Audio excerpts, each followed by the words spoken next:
If you have ongoing exposure to controlling people, it's a virtual certainty that you're going to experience blurry boundaries, which is why I've created the extensive online course called This Is Me, Establishing Boundaries with the Controllers in Your Life. There's a link below that will give you all of the details, and I hope that you would find it therapeutic.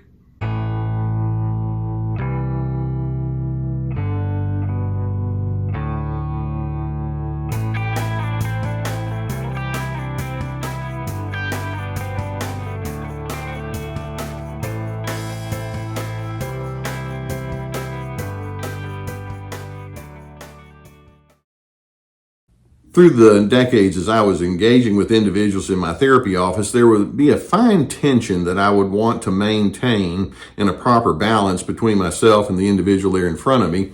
Obviously, people would come into my office, and you can relate to this very easily, with a lot of emotion, with a lot of stress and strain and anger and hurt and anxiety and perplexion and disillusionment.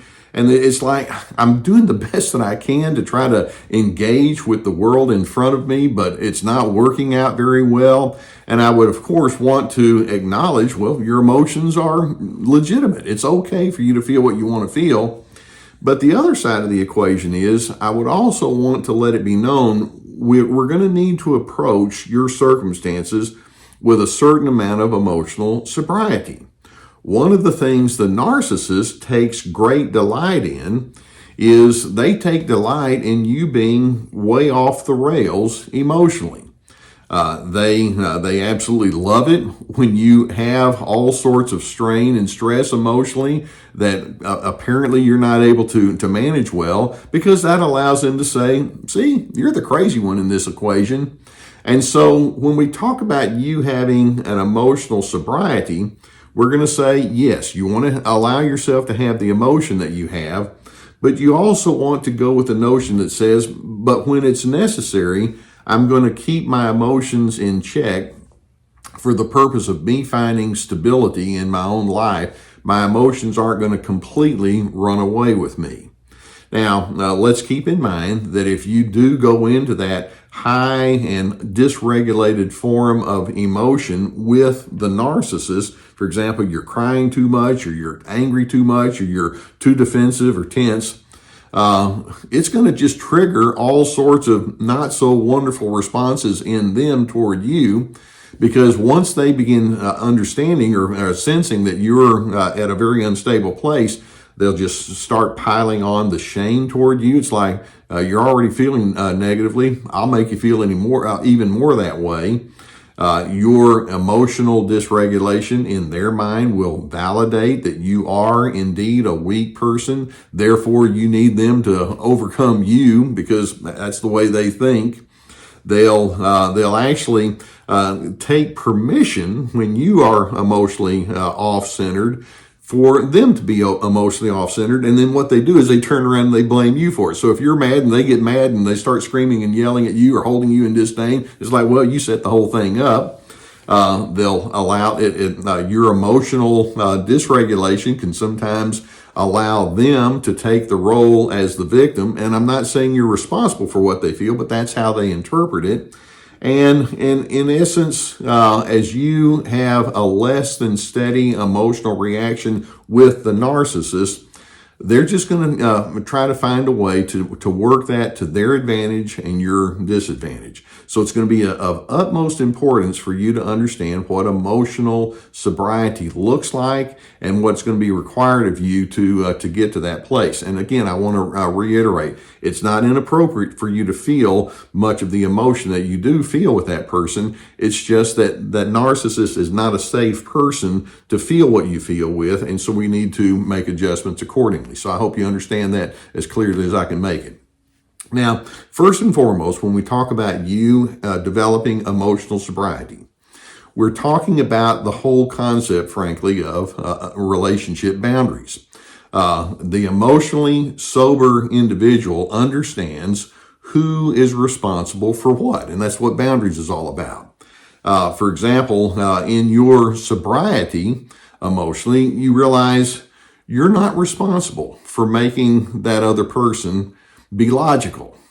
You're not responsible for gaining that narcissist approval. It would be nice if they could, but by definition, they want to keep you in a subordinate kind of position, and it's not your responsibility to make them think anything other than what they think. You're not responsible for doing whatever you have to do to make them stop being angry at you or rejecting toward you. You are responsible for figuring out what it means for you to be a healthy you. And you can do that with or without the narcissist's concurrence or understanding or encouragement. You are responsible for accepting your feelings and your opinions and your preferences for what they are. The narcissist won't, but you can. You are responsible for living inside your healthy parameters, even when, or we can even say especially when, the narcissist is not being healthy. And you're responsible for monitoring your own emotions, knowing full well that the narcissist is going to label you as in some negative way. So it requires a great deal of strength on your part, and it's possible. But in the meantime, it means that you'll have to drop some of your wishful thinking. And you'll have to get used to the idea that there's some ambiguities that are going to be there between yourself and that narcissistic individual. You will be misinterpreted by that person. You will be disrespected by the narcissist, what they do. You will be held in low regard. You will be invalidated. You will be mocked by the narcissist. You will be told that you're phony, that whatever efforts you make to look like a decent person, we all know it's not real, it's not true, and they'll discount whatever good efforts you make. You will be told that you're the cause for their problems.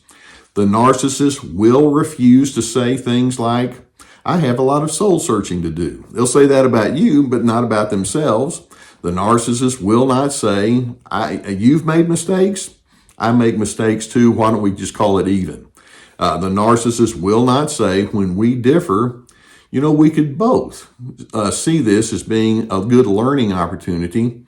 They won't think that way. So let's keep in mind that when we talk about emotional sobriety, we're talking about drawing upon your own internal strength, as opposed to playing off of externals and whatever the external world has to give you. Keep in mind that narcissists can't do that. They're not that way. They look to the external world, just kind of like a drunk looks to their alcohol, or a junkie looks to their drug of choice to make them feel better in the moment. They're looking for that outward fix. You don't need to be that kind of person that says, well, I got to get my outward fix. Instead, you want to have this inward sense that says, I'm comfortable with who I am. And if you, the narcissist, don't share that same thought, I can still be comfortable with who I am anyway. And there are key ingredients that I'm hoping that you can hold on to that will lead you to that place of emotional sobriety. First and foremost, we're going to say that in order for you to be a sober individual, you need to develop a sense of confidence that says, I'm a decent person. I have decent beliefs. I have decent priorities. And I know that many of you have been told by those domineering and invalidating narcissists that none of that is true. But you see, they're not the arbitrators of what is right and wrong, especially when the topic is you. I'm hoping you can develop a confidence that says, it's time for me to start listening to me. Likewise, another primary ingredient that you'll need to have as you stay emotionally sober is you'll need to have a certain amount of self-restraint, as opposed to just popping off or just letting whatever the mood of the moment is just run away with you. With safe people, you can have your emotions. But again, I'm going to reiterate, narcissists are not your safe person. You need to show a certain amount of self-restraint, and you need to know the scenarios where it's fairly predictable. You can't predict at all that the narcissist is going to come down on you, and practice in your mind ahead of time what that self-restraint is going to look like and what it would require of you. I'm hoping also as you go into your place of emotional sobriety that you accept yourself. as a work in progress. The narcissist is going to look at you and say, well, I can see all sorts of things in you that need to be improved. And I'm hoping you can say, yeah, me too. I see things in me that can be improved. I probably don't look at it the same way that the narcissist does, but accept the fact you're never going to be a finished product, and that's okay. You'll never be a finished product between now and the day you die, but you can get a whole lot closer to it with growth and maturation. You can see yourself as distinct and unique, and you don't have to apologize for what you are. Narcissists want to keep you dysregulated. Keep in mind, there's a whole lot of gaslighting that goes on. They themselves don't have internal security. They themselves don't have internal regulations, but they kind of conveniently forget that as they try to make you feel badly for your humanity. But just understand, there's just some things about the narcissist that you can and that you cannot change, and you're willing to live inside that reality. Narcissists are addicted to their own egotism and all the many things that goes along with it. On the other hand, I'm hoping you can say, well, I can cope. I can manage my life. I trust myself. And as I move forward with that narcissistic individual, I'm going to lean into my inherent dignity. That's what guides me. The narcissist wants to keep you off base, but the fact is, I'm hoping you can pull back and say, I am not going to let them play that kind of mind game with me. I don't do that. Just about lost Gus on that one. He's right here down next to me. I don't know what made him jump. I'm so pleased that you allow me to be on your journey with you. I hope that videos such as this give you some good food for thought. If you've not already done so, Gus and I will keep more videos coming in your direction. All you have to do is hit that subscribe button, notification bell, and we'll keep more videos coming in your direction.